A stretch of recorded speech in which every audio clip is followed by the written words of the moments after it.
In today's video, we have the latest NHL trade talk from around the league. Today, we focus on trade talk around the Maple Leafs, the Canucks, and the Flames. We also have significant history that's been made in the NHL. Another veteran has retired. We have some new jerseys coming out for the Heritage Classic, more preseason recaps, some other signings and news from around the league. All that and more coming up next.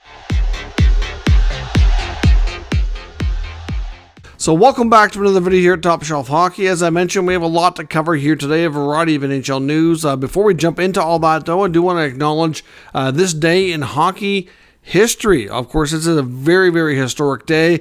Back in 1972, on this day, we saw the goal from Paul Henderson in the Canada-Russia series to give Canada the victory over the Russian and the Soviet series there. So it was quite a big moment. It's one of the probably most memorable goals in Canadian history. Obviously, 1972 was a long time ago. That would be over 50 years now. That's crazy to imagine that it's been that long. But on this day, that's when that historic goal went down. As I mentioned, we also have another NHL veteran announcing their retirement today, and that's goaltender Cory Schneider. Cory Schneider obviously has played for a few NHL teams, but spending most of the time with the Vancouver Canucks. Obviously played with the Devils as well, and the Islanders for that matter. But obviously Schneider, for his part, had a pretty solid career.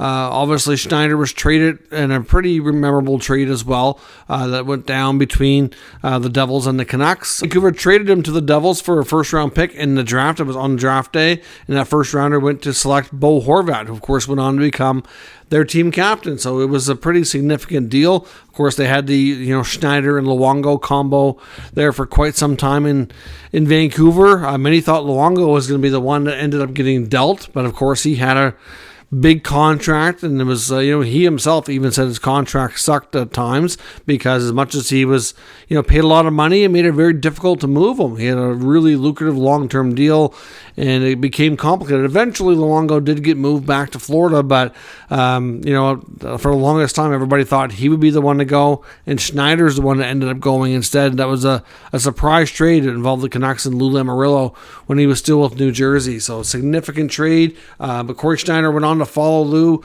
over to the Islanders, where he's been in their minor league system for the most part, been like a number 3 goaltender. I think he only ever played, one game as an Islander at the NHL level, played a bunch at the American Hockey League level, and he's finally at the end of the road here. So certainly congratulations to Cory Schneider on a great career. Certainly had some great success. I think injuries certainly derailed him from playing longer. Certainly had a lot of hip issues later on in his career, had some significant surgeries, but he still, you could tell he loved the game because he continued to play well after that, even though the last few years he wasn't really in the NHL any longer, playing at the lower level. But he's been a great guy to have around the Islanders organization, great mentor, great person. So certainly I want to wish Schneider all the best in his next future endeavors here, whatever comes next for him. Hopefully he's involved in the game in some capacity. We also saw some NHL history here over the past couple of days as well, having the first time that we've seen some females be on an NHL bench. We saw on Sunday, Corey Chevry was invited to be on the bench with the Pittsburgh Penguins. Of course, she's as an assistant coach. And we also saw Jessica Campbell, who works with the Seattle Kraken, on Monday night and be on the bench as well.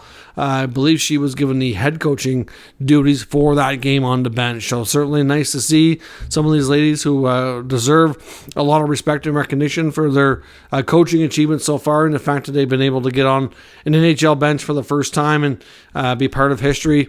Certainly deserves recognition and deserves congratulations. So certainly I want to wish those two congratulations, and I hope that eventually down the road they'll be able to secure more full-time employment and get bigger roles at the NHL level. It's nice to see some diversity and get the opportunities there for sure. We also got word today that the jerseys are now available for the upcoming Heritage Classic at the end of next month, which is going to be, of course, the Canadian version of the outdoor game that we usually get every year or every so often. This one's going to be the Battle of Alberta between the Flames and the Oilers. I'll show you a picture of the jerseys here. I know I've seen a mixed variety of opinions out there. Some seem to think the probably the feedback's been a little more positive on the Flames one so far, but they both are, a lot of these jerseys that come out, whether they're reverse retros or like some of the ones we've seen recently for other alternates, and these ones, they're part of history, so they may not always be the most, spectacularly pretty ones, but there's significance in them in other ways sometimes. Now, for these ones, the Oilers are inspired by the 1952 Olympic gold medal winning Edmonton Mercury team, and the Calgary Flame one is inspired by the Stampeders hockey teams of the 1950s and 60s. So obviously some different designs there, but I think they're both kind of unique, and they will be used at this year's Heritage Classic. There is going to be a link in the pinned comment down below, and I did post it on my community tab on the channel here as well. If you are interested in looking at any of the merchandise for the Heritage Classic and those jerseys, I'd appreciate it if you used our affiliate link, because it does help support the channel if you do end up making any purchases. Now, as I mentioned, we still had a bunch of preseason action going on last night. There's more games tonight as well. We saw a variety of games. We saw the Panthers beat the Predators 5-0. We saw the Florida Panthers also beat the Preds 5-2. They obviously play two different games, split squad. The Devils beat the Habs 4-2. The Oilers lost to the Jets 5-0. That was mostly a B roster for the Oilers. There wasn't much there for NHL experience. The Devils also had a team play against the Flyers because they were doing a split squad yesterday as well. They shut out Philly 6-0. The Flames battled over the Kraken 3-2 and 5-3 in split squad action as well. And the Avalanche beat the Canucks 3-2. The Ottawa Senators beat the Leafs for the second straight day 4-3. This one came in overtime. Jacob Chikrin had a heck of a game for Ottawa, scoring 2 goals, including the overtime winner. We've seen a few key injuries in the last little bit here as well. The Calgary Flames did have youngster Jacob Peltier get a bad hit from behind from Kraken Marian Studnik, and Peltier is indeed hurt. They're just waiting on more of an update to see how long or what kind of recovery he's looking at, but the initial prognosis was that it didn't look good, and it could be something that causes him to miss the beginning of the season, or at least part of camp for sure. We'll have to wait and see. Hopefully it's not too serious. And newly acquired Capitals defenseman Joel Edmondson is out, and it could be a longer-term issue. I mean, Joel Edmondson has had his fair share of injuries the past few years, missed a lot of time with Montreal. That was a big part of the reason why he was not traded at last year's trade deadline, but he did come back around the deadline, finish up the season, and looked decent and looked healthy. So clearly the Hams were able to secure a trade for him. Over the offseason, he was traded to the Capitals at the beginning of free agency back in early July. And here we are, not even through camp, and he's hurt again. So that's certainly not good. I know Trevor Van Der Riemsdyk in Washington also had an injury early on. I believe it was arm wrist injury, but he seems to be resuming camp. So I think he appears to be okay, and they may have dodged a bullet there. Some other news from some tryouts going on. We know the Arizona Coyotes had several players on PTOs. I think a large part of that was the fact that they were going to Australia.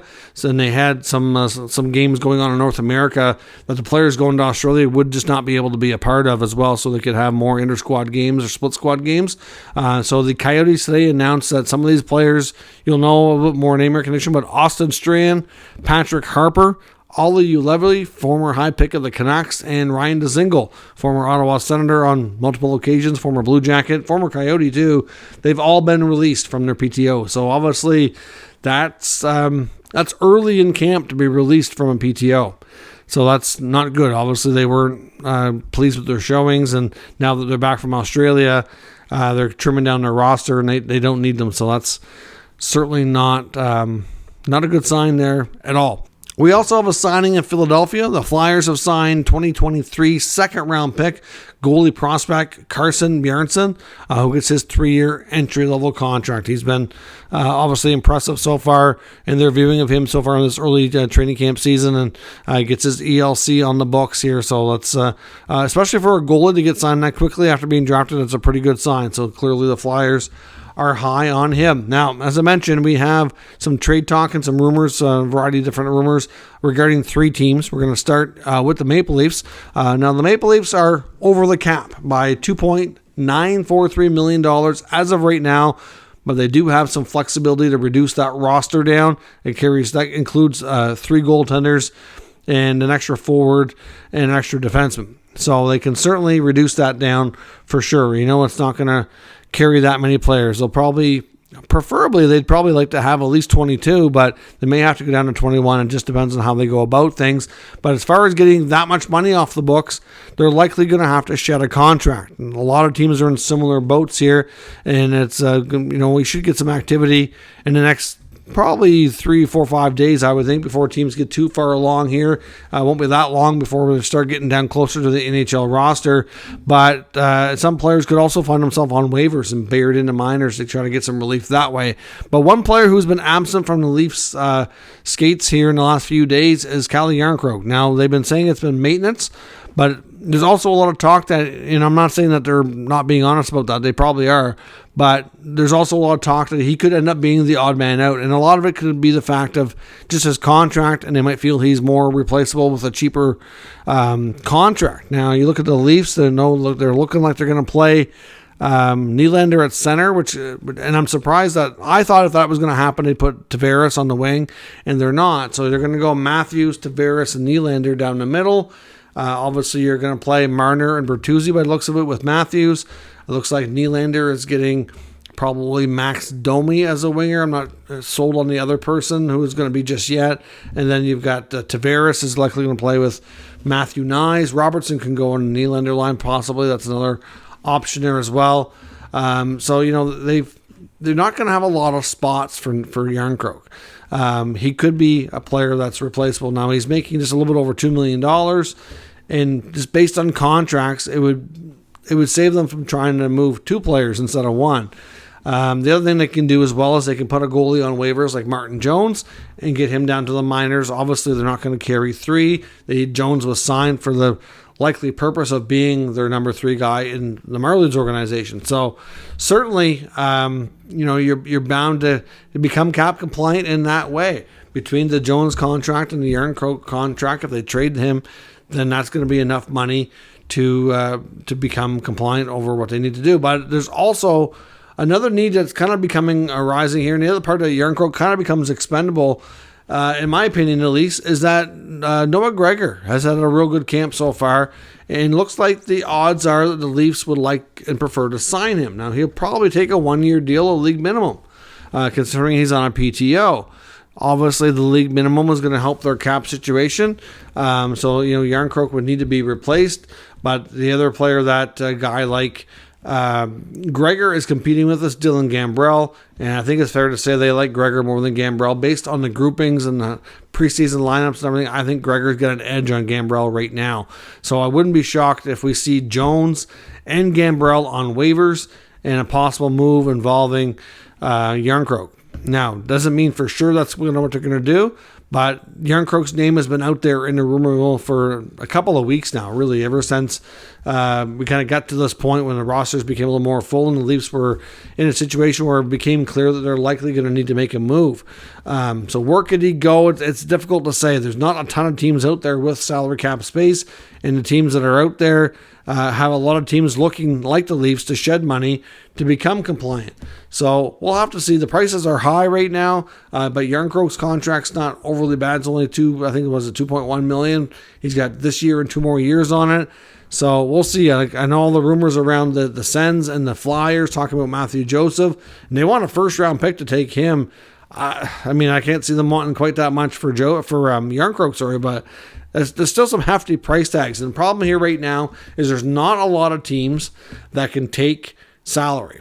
And the few that can know that there's multiple teams out there that need to shed salary. So clearly they're being picky on their asking price, trying to say, okay, who's willing to pony up here? We'll work with them, right? And the other reason why the asking price might be higher for Ottawa than some other teams is they know that Pinto is a key member of their young core. And it's not like it's a case of where they're just trying to shed money to be compliant. They're trying to also get a young piece signed. So they're not going to do them any favors, right? So same goes for the Leafs, but it's a little bit different in that sense. So obviously we'll see what the Leafs do, but there's some speculation that Jarnkrok might be the odd man out. Gregor's likely going to get signed. At least that's what things are trending. So you're probably looking at Jones and Gambrell on the way out via waivers as well. The Leafs would hope they would clear so they can keep him with the Marlies and call him up down the road if need be, but we'll have to see. Now in Vancouver, some variety of things going on there with the Canucks. We do know that Ilya Mikheyev was out to start camp. He came back today. He didn't stay too long though, so I think it's becoming clear that he may not be fully ready. Obviously, he had a big recovery from injury last year, and maybe he's not ready to start the year. I think there's some doubts starting to kind of sit in there. But a few things around the Canucks. One, they obviously had a trade that was on the table, which many believe they would execute later into September, and that was for Tyler Myers going to San Jose for Kevin Labanc.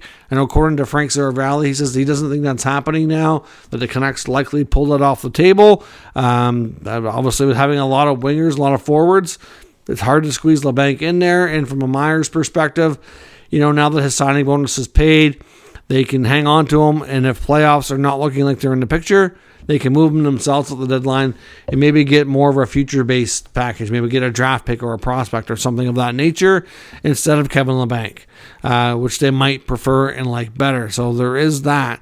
When it comes to Elias Pettersson, obviously there's a lot of talk about his future in Vancouver.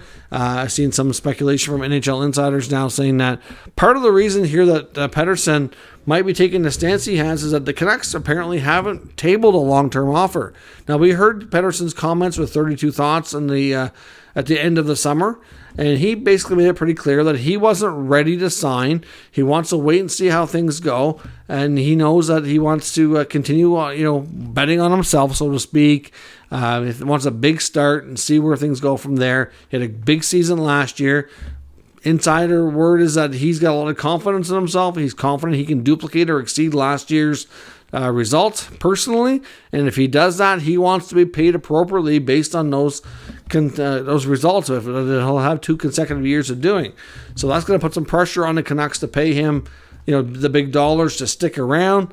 And then on top of that, depending on how the team does, if things are not looking good, will he want to sign? But at the same time, I know it seemed like a lot of this was on Pettersson so far, but the other word is that they haven't really fully made an official offer to him on a long-term deal as of right now either. So until they do that, it's kind of hard to gauge where things might be and what he might accept and what he won't. But many believe where he's at RFA, that he's probably going to wait till the end of the season, see where it goes. If he can do like he did last year or better, then he's going to expect them to pony up to stay. And he wants to win more than anything. And if he's not comfortable they can do that, if they don't have a great season or they don't want to pay him, then that's going to increase the odds that Pettersson, ends up somewhere else for next year. But it's hard to say. It's a little early to say that, but that's kind of where things are at when it comes to Elias Pettersson. Some potential trades. It wouldn't be shocking to see other moves out of Vancouver, but as of right now, they can technically be okay cap-wise. In the Calgary, now there's some more rumors in the Flames organization, but the information has been updated and changed a little bit. Now the NHL insiders are saying they believe that things have picked up in talks between Michael Backlund and the Flames, and there's now a much better chance that he does stay and re-sign. We know going into the training camp, when he first did his interview, he said his position hadn't changed, that at this point he's kind of in wait-and-see mode. But apparently the Flames and his camp have engaged in talks. They obviously must be enough to kind of perk his ears to consider staying. I mean, he said himself that he wasn't against staying. He just wasn't sure. Wanted to kind of wait and see where things went as a team. So the belief is that the Flames are making a big push here to get him signed and name him captain. They really want to name a Flames captain by the start of the season. And I think part of the reason why you've seen a lot of other teams do this already and they haven't is they're trying to see if they can give it to him, but they only want to give it to him if he signs. They don't want to name a captain and have him leave in one season, which is understandable. So at the end of the day, that's part of what's going to be negotiated here in the background. But now it's trending more like a Backlund Flames reunion, an extension with the captaincy. At least that's what NHL insiders are leaning more towards happening here at the moment. Now, they also lost Jacob Pelletier to injury, which is a big blow as well. So that's going to hurt. That'll obviously make some other decisions when it comes to their final roster here. But at the end of the day, the Calgary Flames, outside of Michael Backlund, have several other players on expiring contracts that they have to decide upon. And I know Craig Conroy doesn't want to take too long to get this done, but he still has Tanev and Zadorov, and he still has Noah Hanifin. That's half of your blue line is a pending UFA.